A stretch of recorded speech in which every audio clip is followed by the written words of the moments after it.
Alexander Lukashenko. Lukashenko has been in power for an uninterrupted 26 years.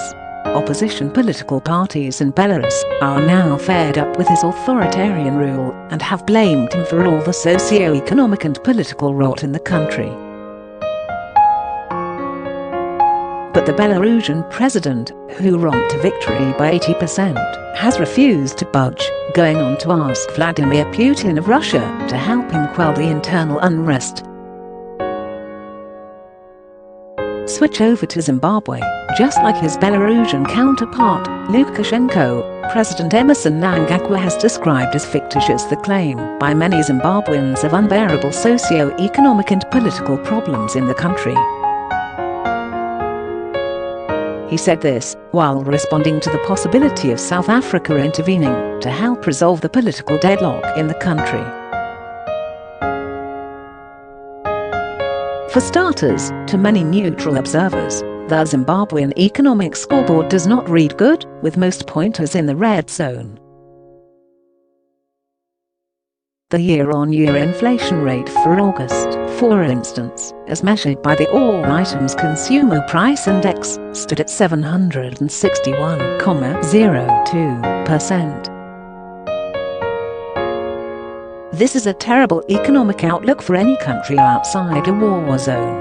Compounded to this, Zimbabwe has about $8 billion external debt, with domestic debt alone hovering above ZWL 12 billion, according to the Finance Ministry.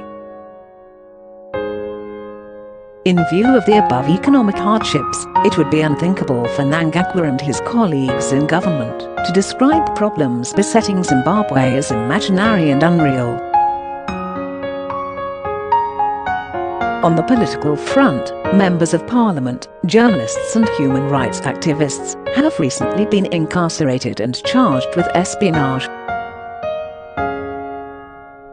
Zim Rights, a local human organization, reportedly recorded about 820 human rights violations, including arbitrary arrests, assaults by state agents, attacks on journalists, abductions, gunshot assaults and dog bites between the end of March and now, when the COVID-19 lockdown was introduced. Recently, journalist Hope Chinono and Jacob Ngaravume got detained for over a month and refused bail by what others have described as a captured judiciary. Member of Parliament for Zengeza Job Sikhala has steadfastly been refused and remains incarcerated at Chikurubi Maximum Prison. Yet, in all these abuses by the state on citizens, the government of Zimbabwe maintains that the country's problems are a mental construct emanating from opposition politics. Zim Morning Post asked MDC Alliance spokesperson Fadzai Mahere what she thought about Mnangagwa's view. Is the hunger of 6 million Zimbabweans imagined? Is the pittance being paid to civil servants as a salary imagined? Are the bodies that end up in morgues because of lack of access to basic healthcare imagined? Suggesting that the poverty and hardships that prevail in this country are a construct of the opposition portrays just how out of touch Mnangagwa is with the lived reality of Zimbabweans. To reduce the nation's plight to opposition fantasy betrays a leader who has long departed from the lives of those he purports to lead.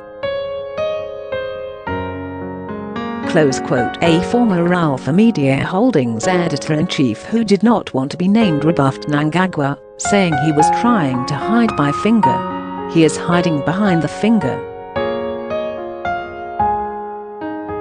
We have several crises, political, economic, and social. Calling them challenges is a mere euphemism.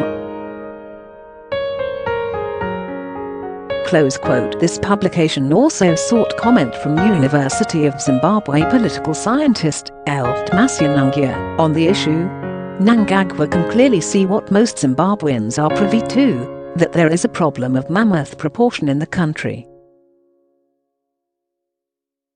By saying problems in the country are imagined, Mnangagwa is trying to block moves by South Africa the region and international community to find a lasting solution to issues that have bedeviled this nation for about 2 decades.